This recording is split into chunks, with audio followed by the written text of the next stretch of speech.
চুকিয়ে দেব বেচা কেনা, মিটিয়ে দেব গো, মিটিয়ে দেব।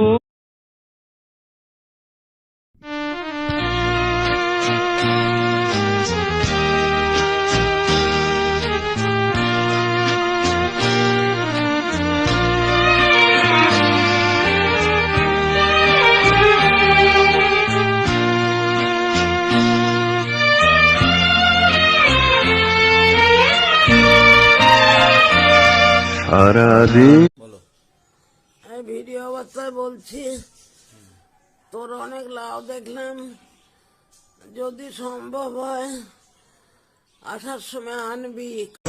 মেয়ের খাওয়া দাওয়া হয়েছে, ভালো খাওয়া দাওয়া কর, আজ কলেজ নাই।